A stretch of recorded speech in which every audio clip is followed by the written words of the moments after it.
అభ్యర్థిగా జ్యోతుల నెహ్రూ శుక్రవారం ఉదయం 11:19 నామినేషన్ దాఖలు చేశారు. గ్రామ దేవత రావులమ్మ అమ్మవారిని దర్శించుకుని అక్కడి నుంచి కేవలం 5 మందితో కలిసి నామినేషన్ వేసేందుకు వెళ్లారు. నామినేషన్ అనంతరం నెహ్రూ మాట్లాడుతూ గత 41 సంవత్సరంగా రాజకీయాల్లో ప్రజలకు సేవ చేస్తానని, ఎన్నికల నిబంధనలను పాటిస్తూ ఎటువంటి ఆడంబరం లేకుండా నూతన వరాడులో నామినేషన్ వేయడం జరిగిందన్నారు. జగ్గంపేట నియోజకవర్గ ప్రజలతో తనకు ఎనలేని సంబంధం ఉందని, గెలిచినా ఓడినా ప్రజల మధ్యలోనే గడుపుతానన్నారు. ఈ ఎన్నికల్లో ఓటర్లు తన గెలిపించి సేవ చేసుకునే అవకాశం కల్పించాలని ప్రజలను కోరారు. నియోజకవర్గం శాసనసభ ఎన్నికల సందర్భంగా రోజు తెలుగుదేశం, జనసేన, బీజేపీ ఉమ్మడి అభ్యర్థి నామినేషన్ వేయడం జరిగింది. నిరాడంబరమైనటువంటి విధానంలో ఎన్నికల నిబంధనలను అనుసరించి నామినేషన్ వేయాలి అనేటువంటి ఆలోచనతో ప్రజాస్వామ్యానికి ఆరంభం నుంచే నిర్వచనం పలికే విధంగా నిర్ణయం తీసుకుని ఆర్భాటం లేకుండా ఈ రోజు నామినేషన్ వేసింది. నేను జగ్గంపేట నియోజకవర్గ ప్రజలను అభ్యర్థించేది నామినేషన్ వేసినటువంటి సందర్భంలో 41 సంవత్సరాలుగా సుమారు 42 సంవత్సరాలు ఎన్నికల్లో నెగ్గినా వాడినా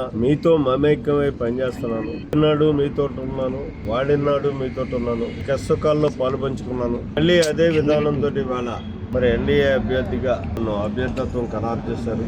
మరి అది జగ్గంపేట నుంచే ఖరారు చేయడం అంటే ఏదైతే కంటిన్యూగా జగ్గంపేటతో ఉన్నాను మళ్ళీ అదే జగ్గంపేటలో నాకు అభ్యర్థిగా ఇవ్వడం అన్నది అదృష్టంగా భావిస్తూ మరి మీతో మమేకమై ఉన్నటువంటి నన్ను నెగ్గించుకుని మీకు సేవ చేసేటటువంటి కల్పించాలి నాకని చెప్పేసి జగ్గంపేట నియోజకవర్గ ఓటర్ మహాశయులందరినీ కూడా నామినేషన్ వేసినటువంటి సందర్భంలో ప్రప్రథమంగా అభ్యర్థిస్తూ సెలవు.